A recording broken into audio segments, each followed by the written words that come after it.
Amados, o pastor Moacir tinha pedido para que na noite de hoje também é reunião de obreiros, que eu trouxesse a palavra nesse trabalho de conscientização missionária, congresso de missões. Eu quero agradecer aqui ao secretário de missões. Vocês não têm noção do significado do trabalho que vocês fazem. Cada mês que nós conseguimos pagar os nossos missionários, a gente lembra de cada pastor dirigente de congregação que fez a sua contribuição, do seu trabalho lá na congregação, junto com o pastor da congregação. Então, vocês são bênção, viu? Deus continue abençoando vocês. Antes de eu pedir a você, já pode abrir aí a sua Bíblia no livro de Atos, capítulo 13, por favor. Pastor Moacir é um homem de Deus, junto com o pastor Edmundo. Eu os conheci aqui quando cheguei. E pastor Moacir é um homem que transmite tanta confiança que eu estou aqui há 11 anos e meio e ele é o secretário de missões.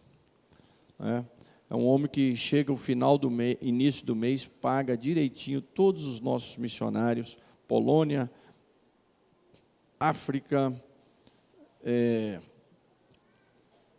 Peru, Bolívia, Amazônia, Minas Gerais, e esses países aí, Lima, né? Lima, não é Bolívia, Lima, Peru. Então, só tenho a louvar a Deus pela vida desse homem. Tem sido aí um companheiro, um homem de Deus. E o pastor Edmundo da mesma forma. Meus amados, já que estamos falando de missões, eu queria meditar com vocês com um homem que talvez foi um dos maiores missionários da história desse cristianismo nesses 2000 anos. E eu queria começar por aqui. Capítulo 13. Eu pediria a você para ficar com a Bíblia aberta, porque a gente vai ter que ir passando alguns textos aqui para ver por onde esse homem passou. Tá bom? E na igreja que estava em Antioquia, havia alguns profetas e doutores. Irmão, olha só. Efésios, Paulo escreve que Deus escolheu uns para apóstolos, evangelistas, pastores, mestres e doutores. A igreja de Antioquia foi a primeira igreja de explosão missionária. Uma igreja extremamente avivada. Composta por quem? Profetas e doutores. A mistura do poder e do conhecimento. Essas duas coisas, quando se misturam, ninguém segura. O problema é que, infelizmente, às vezes a gente trabalha ou só a unção e larga o conhecimento, ou valoriza, como a gente vê, só o conhecimento e larga a unção. Fica aquela coisa, né? E a gente vê essa divisão muito bem clara nas igrejas pentecostais e as igrejas históricas. Uma valoriza demais um lado, o profetismo, e o outro só valoriza o lado do conhecimento. Se a igreja conseguir unir essas duas coisas, vira uma igreja de Antioquia. Aí há uma explosão de poder, há uma explosão de crescimento. E eu vejo a Assembleia de Deus caminhando para isso. Barnabé e Simão, chamado Níger, africano, viu? E Lúcio, sirineu, e Manaém, que fora criado com Herodes, o tetrarca, e Saulo. E servindo eles ao Senhor, e jejuando, disse o Espírito Santo. Olha, o próprio Espírito Santo disse, através de um dos profetas, né? Que a igreja tinha profetas. Apartai-me a Barnabé e a Saulo para a obra que eu tenho chamado. Então, jejuando e orando, e pondo sobre eles as mãos, o despediram. Não saíram ao léu. Só saíram depois, mesmo o Espírito Santo falando, teve que ter o quê? A imposição das mãos. A história desse homem, o apóstolo Paulo, começa no capítulo 9. um homem raivoso, um homem perseguidor do Evangelho, religioso ao extremo,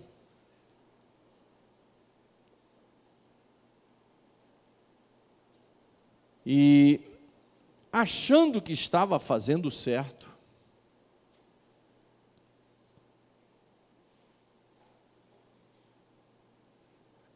a Bíblia diz que ele acompanhou o apedrejamento de Estevão. E diz alguns estudiosos que a conversão de Paulo veio pela oração de Estevão, porque ele estava com as roupas de Estevão aos seus pés, quando Estevão era apedrejado, e Estevão disse: Senhor, primeiro Estevão disse o que estava vendo, veja os céus abertos, né? E o Filho de Deus assentado à direita. E aí depois ele diz: Pai, perdoa o que eles estão fazendo. Diz os estudiosos, e eu creio também nisso, que essa visão e essas palavras de Estevão mexeu com Paulo. Mas mesmo assim, ele com o coração endurecido, pede carta para prender crentes e matar crentes em Damasco. Mas nessa estrada, lhe aparece o próprio Jesus.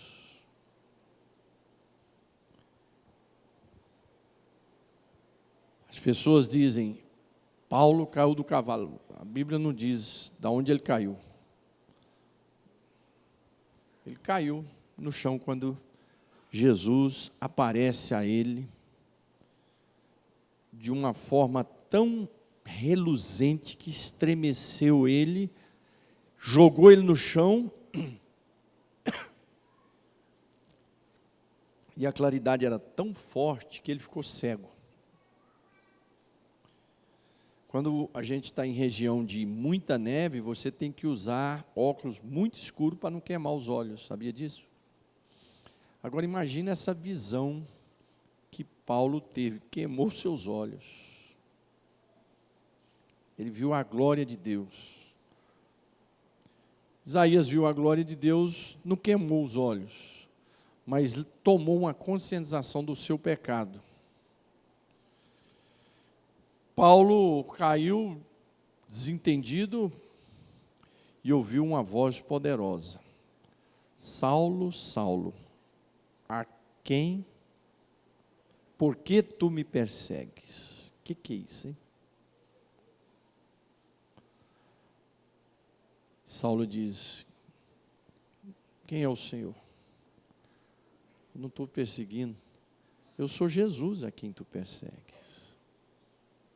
Por isso que esse hino que foi cantado, ele é muito bíblico. Deus cuida de mim. Paulo não estava perseguindo a Jesus, estava perseguindo o povo de Jesus, mas Jesus entrou na frente e diz: tu estás me perseguindo. Então, por isso que o Senhor cuida de ti lá na sua igreja, no seu ministério, cuida da irmã do seu ministério, cuida do seu ministério, da sua casa. Porque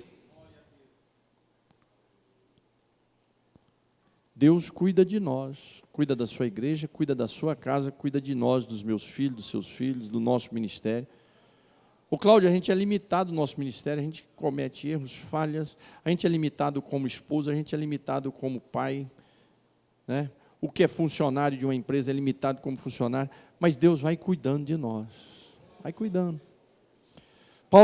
Jesus disse: tu me persegues, Paulo, mas eu vou fazer um negócio. Vai lá para a cidade, entra na rua que tem um nome à direita, e ali eu vou enviar um servo meu chamado Ananias, ele vai orar por você. O Senhor diz a Ananias: olha, tem um homem lá na casa, na rua direita, está lá orando. Vai lá e... Mas quem é, Senhor? É aquele Saulo. Não, aí não dá. Ué. Esse homem não veio aqui, não foi para nos matar? Eu estou contando a história para vocês, hoje é noite de missões, estou contando a história de como é que surgiu um dos maiores missionários da história do cristianismo.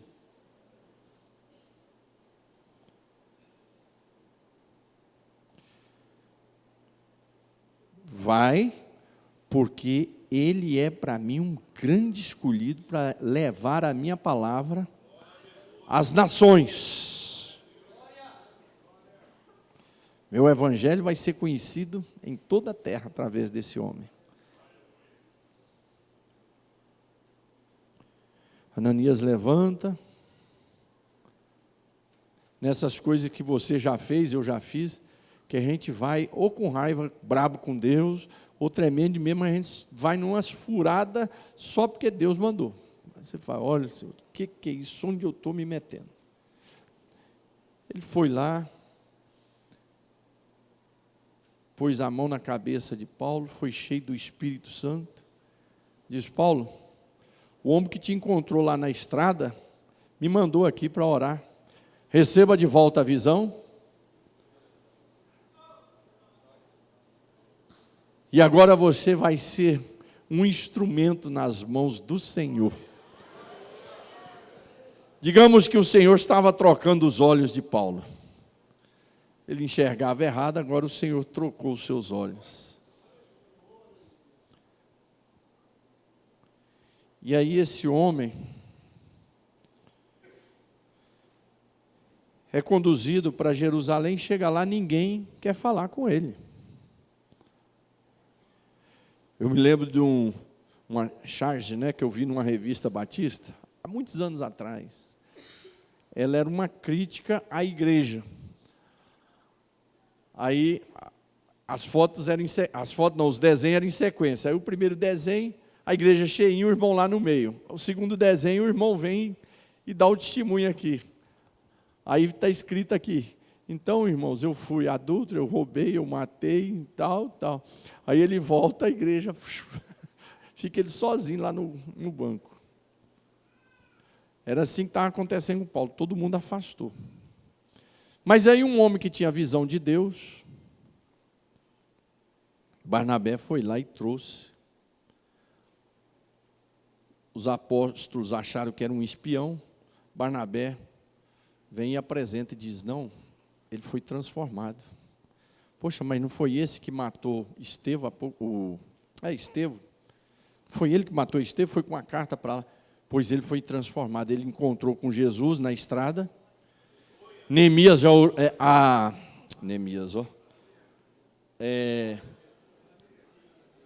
Ananias orou por ele, convertidíssimo, já está pregando o evangelho. E Paulo era um doutor já na palavra, ele só faltava ter a visão. Ele já era um doutor, ele era um fariseu estudioso da palavra. A Bíblia não cita nenhuma conversão de saduceu, mas de fariseu cita muitas conversões de fariseu, e Paulo é um desses. Os fariseus eram aqueles incrédulos que não criam em ressurreição. Os saduceus eram daqueles incrédulos que não criam em ressurreição, e da linhagem dos saduceus, que eram os sacerdotes. Não existia sacerdote fariseu. Os sacerdotes eram da linhagem dos saduceus.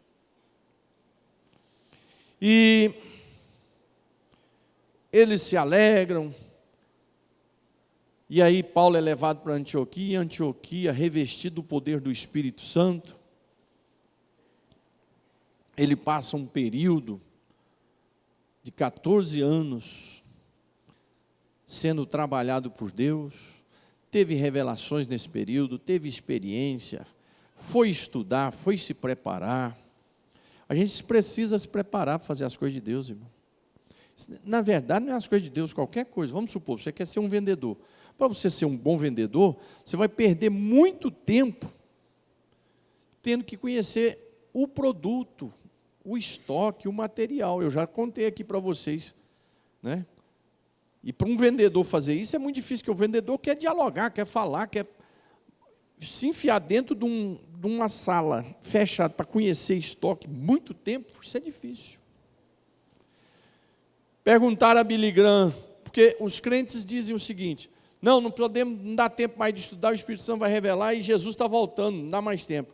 Perguntaram a Billy Graham: se você soubesse que em 5 anos Jesus voltaria, o que você faria? Ele disse: eu estudaria 4 anos de teologia e trabalharia 1 ano. Por quê? Porque 1 ano preparado, você vai produzir muito mais do que 5 anos despreparado.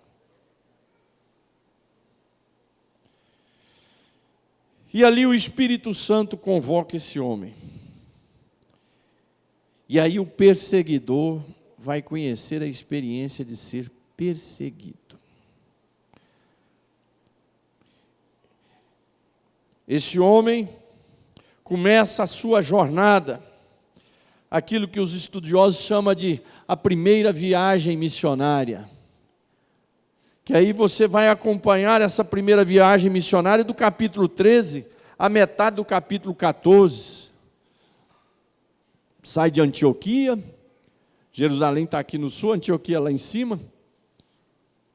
Sai, passa aqui na ilha de Chipre, segue, vai lá na Antioquia, da outra Antioquia, vai em Icônio, vai em Derbe, vai em Listra, vai em Pergue, passa em Salamina, Pafos aqui, e depois retornam à igreja que os enviou para trazer o relatório. E Paulo vai conhecer sucessos e perseguições ao mesmo tempo.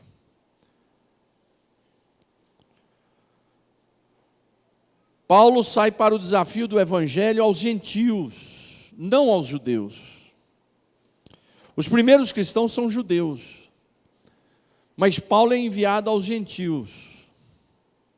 O primeiro crente convertido gentil foi Cornélio, através de Pedro. Mas Paulo, como era judeu, toda cidade que ele chegava, a primeiro lugar que ele ia, como uma lavagem de consciência, ele procurava um bairro judeu. No bairro judeu tinha uma sinagoga. Por que estavam espalhados judeus por todas aquelas regiões, Europa, Ásia Menor, que é a atual Turquia? Por quê? Por causa daquele efeito ainda da ida para a Babilônia. Muitos não retornaram e se espalharam. Da diáspora, né? E essas cidades todas tinham o seu bairro, igual a gente vai, né? Tem os bairros, vai em São Paulo, tem um bairro de japoneses, chineses. Aqui no Rio nós temos bairros de quê? De portugueses, italianos, né? Tem os bairros assim que mantêm as culturas.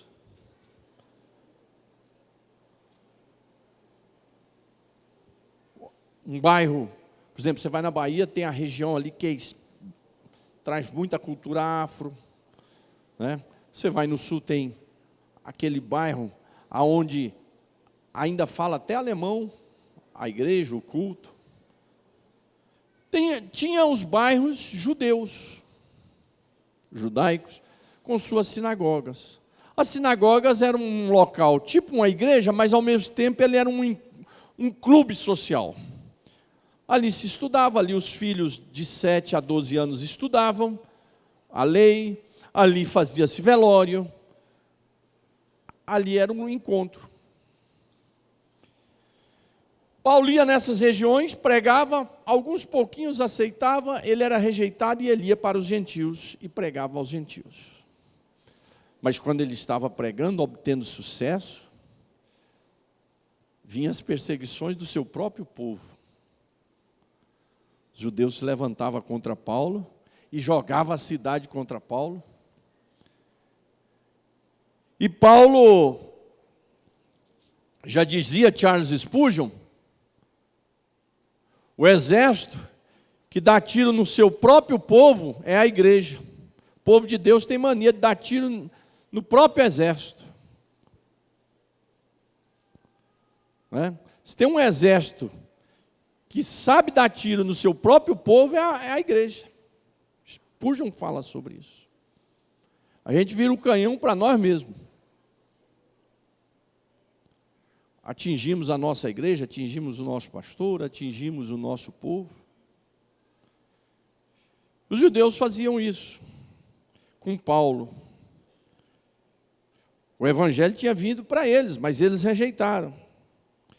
Porém, era um plano de Deus também, aquele período eles rejeitar, para que o evangelho chegasse até nós. Os gentios eram aqueles que não eram judeus. Todos os povos civilizados que não eram judeus eram chamados de gentios. E aí existia uma terceira classe de povos, que eram os chamados bárbaros. Eram todos os povos que não pertenciam ao grupo do domínio civilizado dos romanos. Aí você tem vikings, ou vikings, né? Os celtas, os godos, visigodos, e aí vem tantos.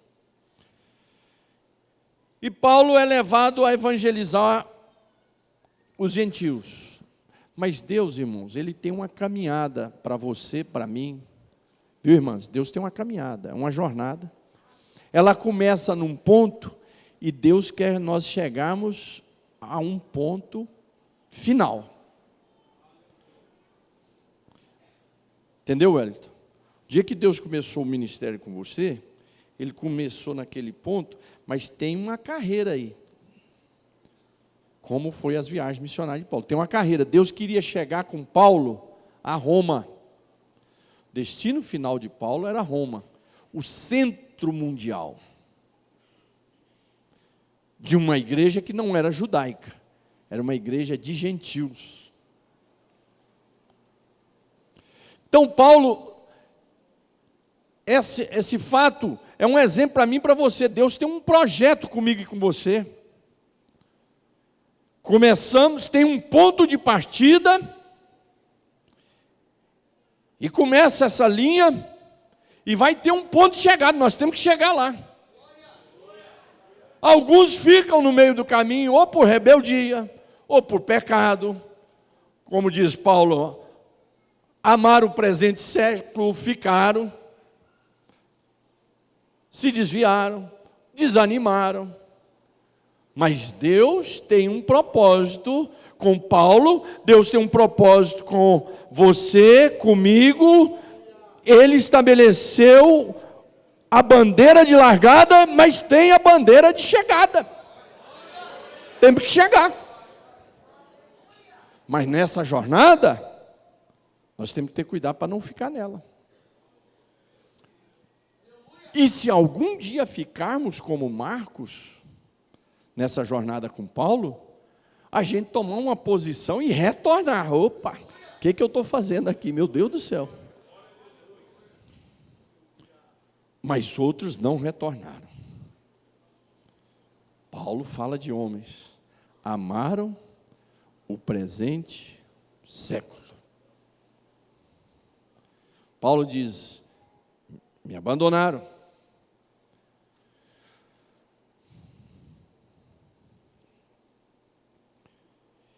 Essas viagens missionárias de Paulo nos ensina que Deus tem um ponto de partida com você.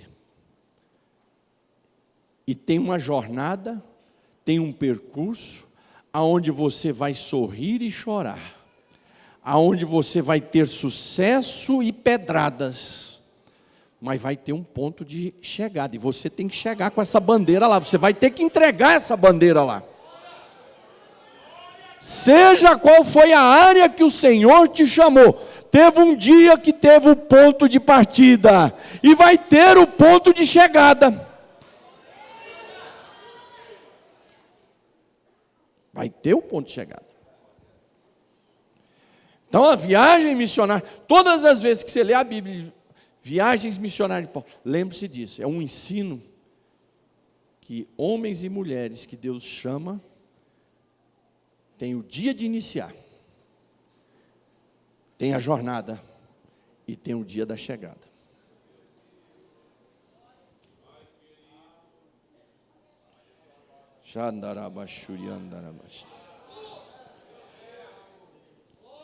E Paulo vai experimentar contradição. Ele pregando, gente levantar e dizer: você está louco, você está errado. Outros vão dizer: os livros estão te confundindo. Diferente de uma vez, eu estava lá numa confusão, eu fazia confusão demais no seminário, com negócio de briga de teologia e tal. Aí eu lembro que um lá levantou, irmão do Ricardo Gondim, ele é amigo meu, tadinho, eu não sabia que ele me amava tanto. Agora, esses dias, depois de mais de 30 anos, ele me achou, ligou para mim, chorou, conversamos. Aí eu falei para ele, Paulo tinha aquelas palavras, né?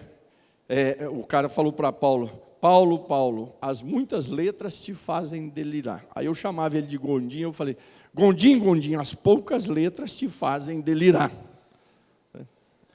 Sempre lê mais. Paulo enfrentou todo tipo de oposição.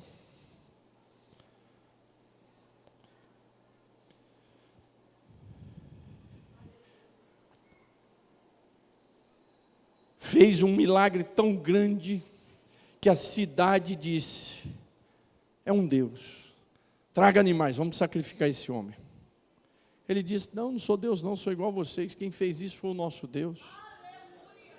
Ah, não foi você? Daqui a pouco os judeus chegaram e fizeram uma confusão.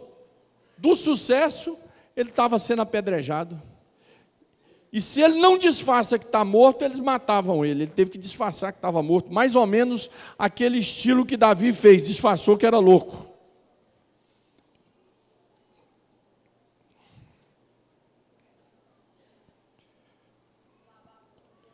Pôde ver vidas serem transformadas, pôde ver vidas ressuscitar, pôde ver gente paralíticos serem curadas, orou para batismo do Espírito Santo. Experiências de prisão, de cadeias, uma delas eu tive a oportunidade de conhecer, que foi a cadeia de Roma. Foi a última dele, e dali para a morte. Nessas cadeias ele escreveu as cartas.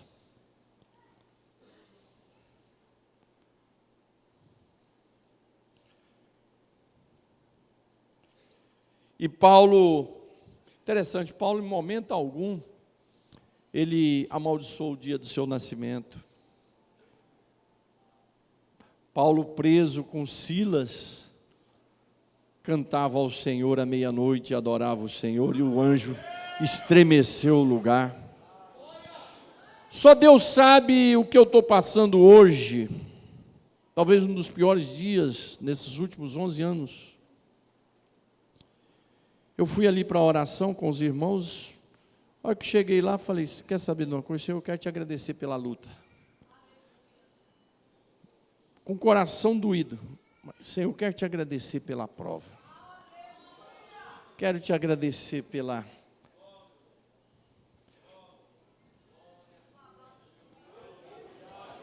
Se o Senhor está pensando que eu vou desanimar, ou eu vou amaldiçoar o dia, ou eu vou te largar, não vou não. Eu quero te agradecer pela prova. Paulo estava agradecendo pela prova e adorando ao Senhor. O anjo estremeceu, libertou. E o homem que o prendia disse: o que eu devo fazer para ser salvo? Na verdade, ele não estava perguntando sobre salvação em Cristo. Ele estava perguntando sobre como é que eu não vou morrer, porque se vocês escaparem aqui, vão me matar. Porque o comandante pagava com a vida, quando era solto os prisioneiros. Paulo aproveitou a frase e disse: crê no Senhor Jesus Cristo, será salvo tu e a tua casa. Ele abriu uma palavra, uma oportunidade, ele...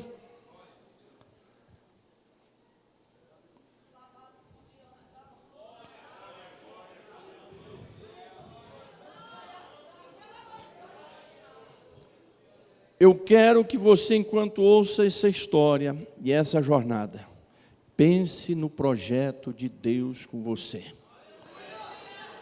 Pense as pedradas, as angústias, as alegrias, os sucessos, mas você tem uma jornada, e nessa jornada foi o Senhor que te chamou, nessa jornada foi Deus que disse: começa aqui hoje, e lá na frente vai ter o dia dele dizer: chegou, chegou, chegou, chegou. Você veio com os molhos, chorando, lacrimejando, mas você chegou. Preste atenção, Deus te chamou.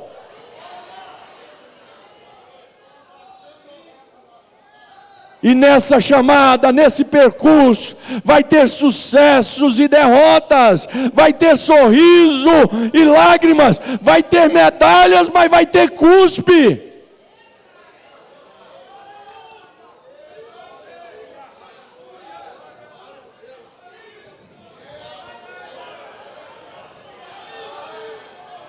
Xandarabacantarapanuriandarabás.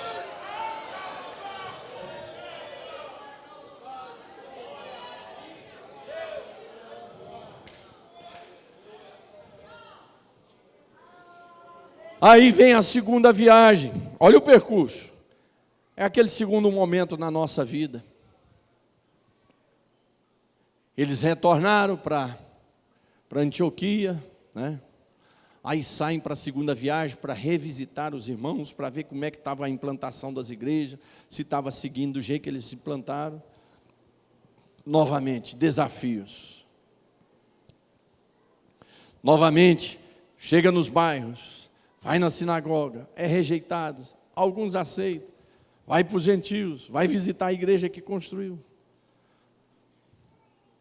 Igreja que eles fundaram, rejeita. A igreja de Coríntios o rejeita. Passaram uns charlatões por lá, e andou passando a conversa no povo, jogando o povo contra Paulo, que eram os fundadores. Paulo. Vocês sabem quem é que pôs Gunnar Vingre e... Não, a esposa dele, a Frida Vingre, para fora do país? Foram os pastores que eles ganharam para Jesus.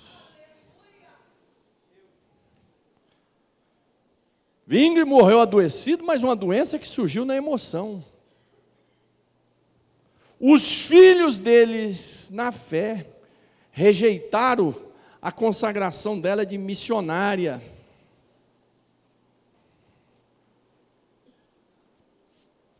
Por isso que tem gente que rejeita a sua consagração, rejeita a sua, rejeita a da Maria Cláudia, rejeita a minha. Rejeitaram a de Frida Vingre. Rejeitaram, os seus filhos na fé rejeitaram a de Gunnar Vingre. Vocês não...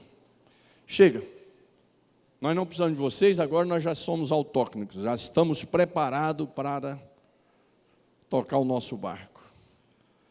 Frida Vingre morreu no hospício. A largada dela foi lá na Suíça, quando jovem, aceitou Jesus e num culto de missões na igreja Filadélfia, tomada pelo Espírito Santo, conheceu Vingre, casaram, ela atravessou o oceano sozinha. Sabe o que é uma moça, naquela época, atravessar, na década de 20, atravessar o oceano sozinho, ou sozinha? Você pode imaginar o que é isso de difamação?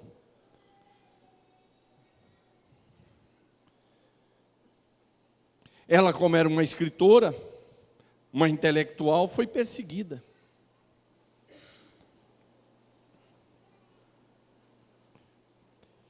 E ela, o final da largada dela, de Paulo, foi na cadeia.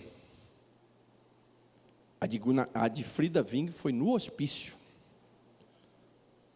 Não se é bem definida até hoje se ela foi internada porque era uma forma que acharam de proibir dela voltar ao Brasil, ou se realmente ela ficou louca por causa de todos os fatos que aconteceram as decepções, as rejeições, a filha que morreu aqui, que enterrou aqui, o marido que morreu tão novo. Não, a história não define bem, mas a história define muito bem que a jornada dela terminou no hospício. Mas não tem problema. A de Paulo terminou na cadeia.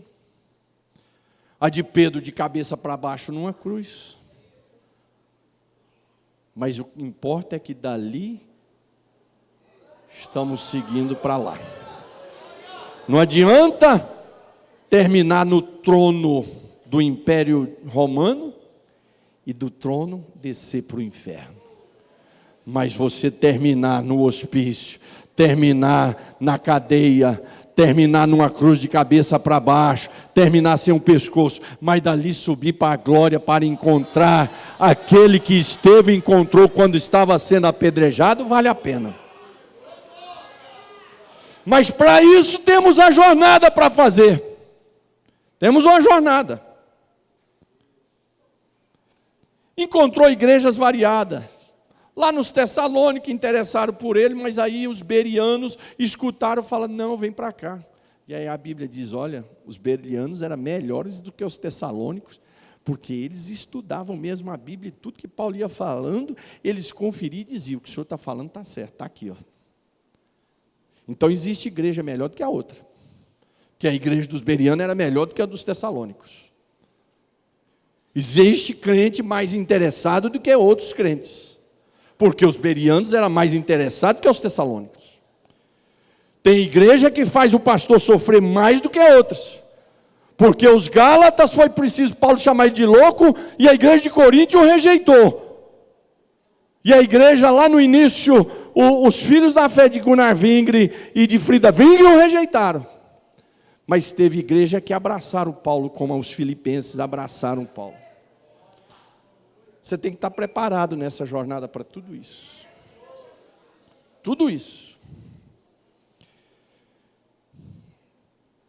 Conheceu amigos, como Timóteo, fez filhos na fé, como Timóteo, como Tito, como Lucas, formou obreiros e obreiras, Priscila, uma companheira, mais o seu esposo, e outras, Júnia, e tantas outras. É só você ir lá no final do livro de Romanos, que você vai ver uma lista de homens e mulheres que Paulo formou, e que eram obreiras.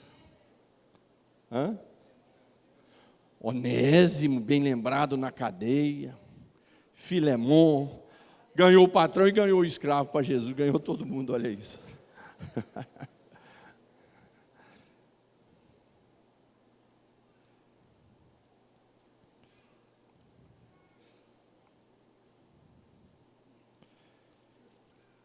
E Paulo passa por Jerusalém, dando testemunho. Temos o primeiro, no capítulo 15, o primeiro concílio, ou primeira convenção da igreja oficial, é capítulo 15. E ali havia uma briga. Os novos crentes gentios devem seguir a lei de Moisés ou não? E Paulo defendia que não, Barnabé defendia que não, mas havia um grupo que defendia que sim. Mas de repente Pedro deu uma palavra, e aí Tiago, irmão de Jesus, que era considerado do grupo tradicional, conservador mais forte, pela lei, conservador pela lei, também deu a palavra e escreveram uma carta para a igreja. Que os cristãos gentios não precisavam cumprir a lei de Moisés, a não ser simplesmente que era bom que evitasse a prostituição, comida com sangue e viver o pecado. Daí Paulo volta, viaja de novo, conhece Éfeso, uma explosão espiritual, 3 anos de crescimento, e a Bíblia diz, depois dos 3 anos de Paulo, o mundo inteiro daquela época conheceu o Evangelho e os fatos que aconteceram em Éfeso, e Éfeso influenciou todo aquele mundo daquela época no Evangelho.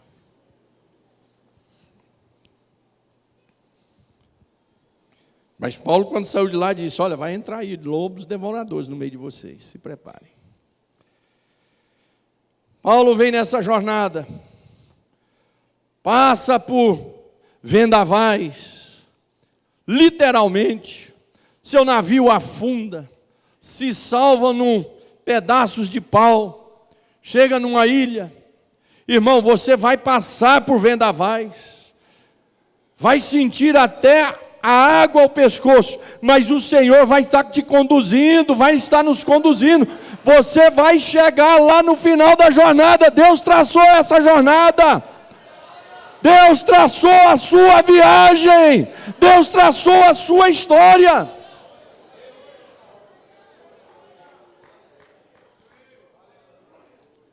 Fica nessa ilha, o povo diz, isso, aí fizeram uma fogueirinha lá para aquecer, veio uma serpente, morde Paulo, eles disseram, isso é um pecador, um fugitivo, e a lei pegou ele.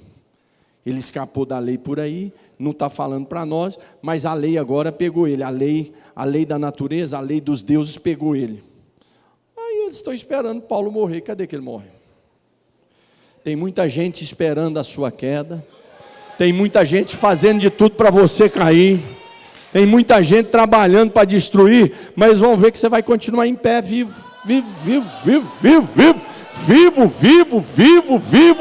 você vai continuar vivo, você vai continuar vivo.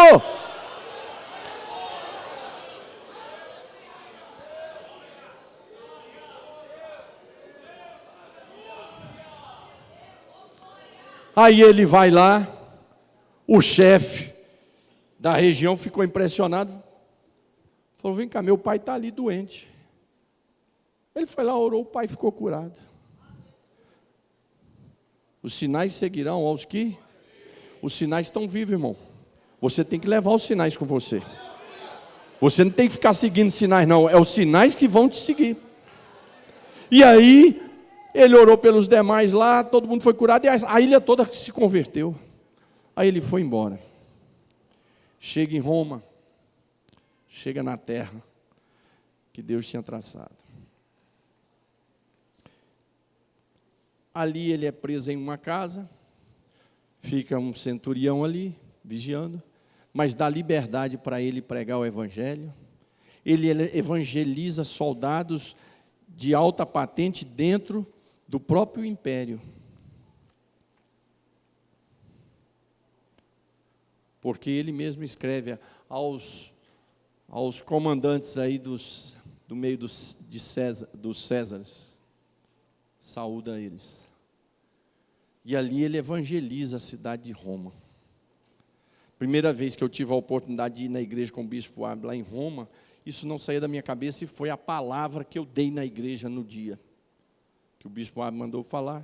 Eu peguei esse texto, falei, irmãos, aqui vocês estão na igreja, aonde Paulo, preso, fundou a igreja aqui, ou não foi exatamente Paulo, mas foi ele que consolidou ali.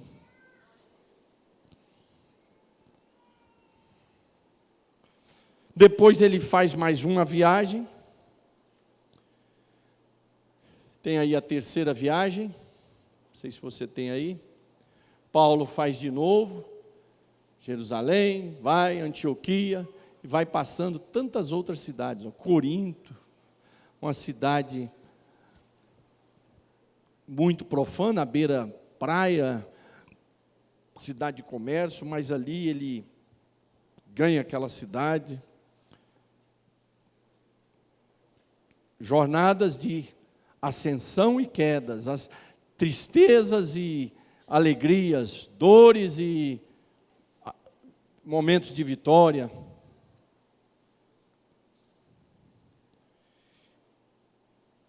E aí depois, lá pelo ano de 62, primeira vez ele foi liberado pelo Império, porque foi considerado uma coisinha simples, negócio de religião.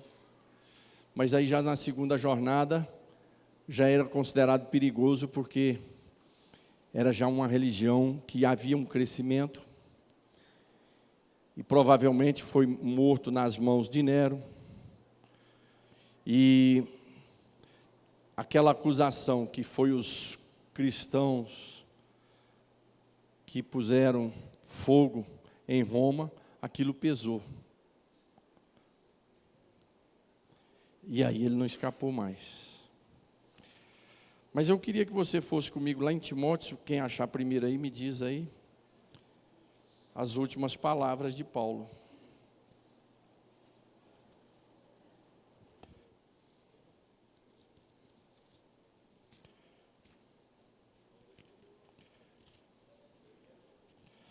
Acho que a segunda Timóteo, né? As últimas palavras que ele vai pedir a Timóteo: guardei a fé.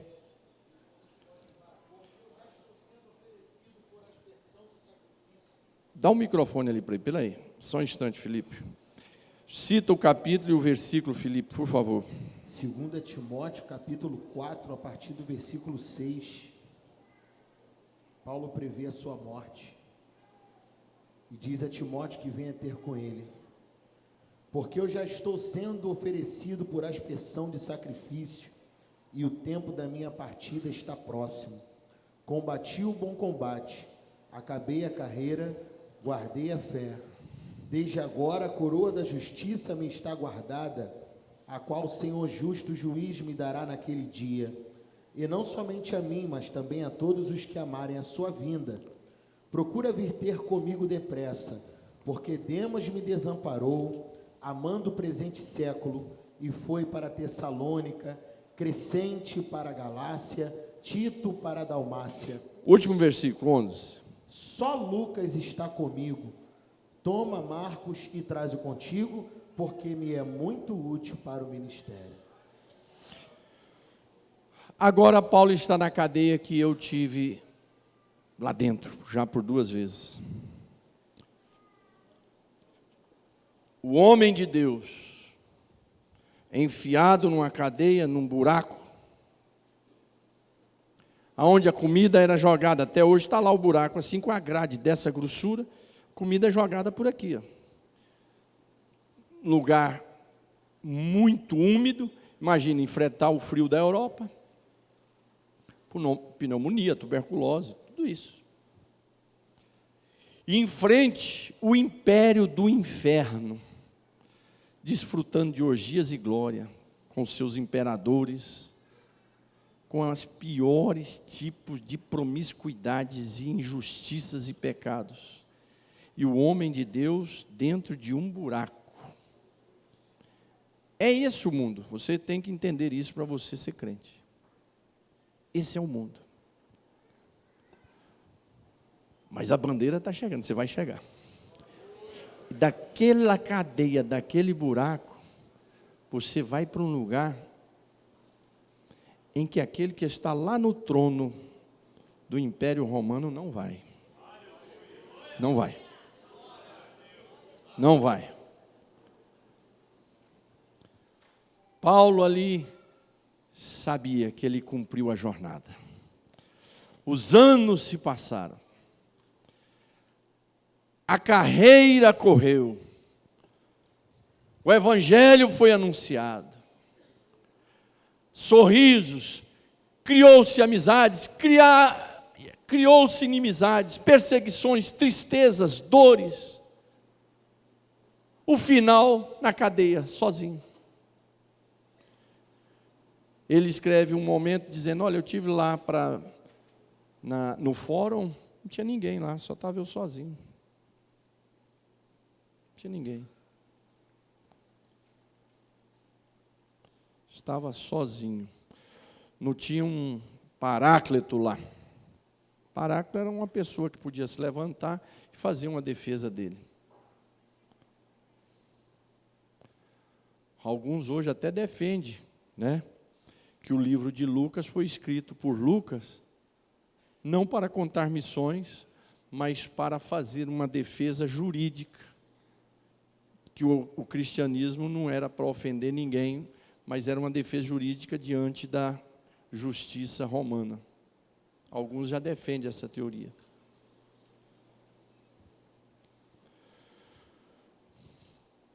Mas Paulo, na cadeia, está sabendo, pede, gente, traz os meus livrinhos aí para me ler, traz uma capa que o negócio aqui está frio. O homem de Deus, passando frio, abandonado, não tinha um livro para ler, ninguém foi lá. Você tem que estar preparado para isso. Hoje eu disse para alguém, eu não quero que o Sangar e o Sanai sejam pastores. Não quero. Porque é um suicídio. É um negócio de maluco.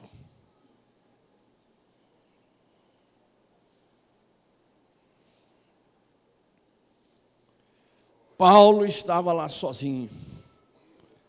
Mas Deus entende quando eu falo assim, é a mesma besteira de Jeremias, quando fala as doideiras também. Mas só quem é pastor sabe o que é isso. Quem é pastor de verdade, porque tem os 7 uns aí que, pelo amor de Deus, isso é outra coisa. Estou falando de homens de Deus sérios. Paulo sozinho. A data de ser cortada a cabeça foi anunciada. Ele naquele frio, sozinho, sem uma comidinha agradável, sem alguém para bater um papo, a não ser os prisioneiros ali. Ele diz, olha, eu já estou sendo oferecido por aspersão do sacrifício, o tempo da minha partida está próximo. Combati o bom combate, acabei a carreira e guardei a fé. É aquilo que eu falo para vocês, irmãos, que Deus tenha misericórdia de mim, porque o importante não é a nossa largada, o importante é a nossa chegada. Como é que ela vai ser, se é que vamos chegar?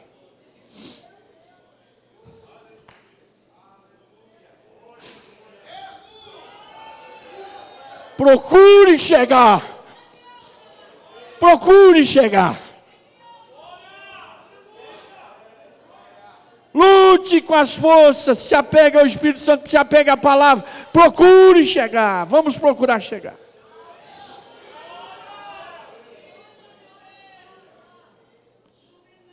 Esse grande missionário, esse homem de Deus, encerra suas palavras dizendo: combati o bom combate.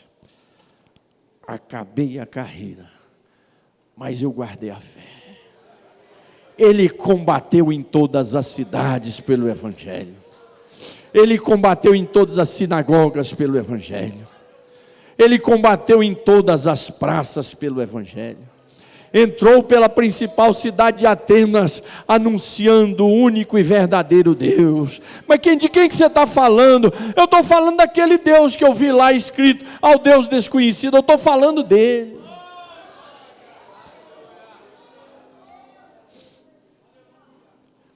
Irmãos, o dia que o Senhor disse, começou a sua largada, a sua jornada, você vai ter caminhos, estradas para correr. Ele te chamou para o combate. E esse combate é bom. Combati o bom combate. O combate é bom, Alcinei. Vai ter choro, dores, decepções, angústias. Mas você tem uma carreira que um dia você vai ter que terminar ela. Temos que entender isso. Tem gente que não entende isso. Temos que entender que uma hora vai ter que terminar. Com a própria idade ela vai terminar. A própria idade vai definir o término dessa carreira.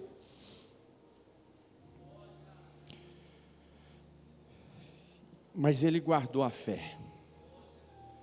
Esse é o grande desafio para mim e para você. Combater, nós já estamos combatendo. Na carreira, eu e você sabemos que já estamos nela. Agora o desafio, Ezequiel, é nós guardarmos a fé. Até o final da largada e o Senhor dizer, chegou. Pode subir. Você vai ver sua alma, o seu espírito saindo do seu corpo e você subindo como Estevão viu. O Filho de Deus assentado à direita de Deus, te esperando com a coroa de glória para te entregar naquele dia. De pé.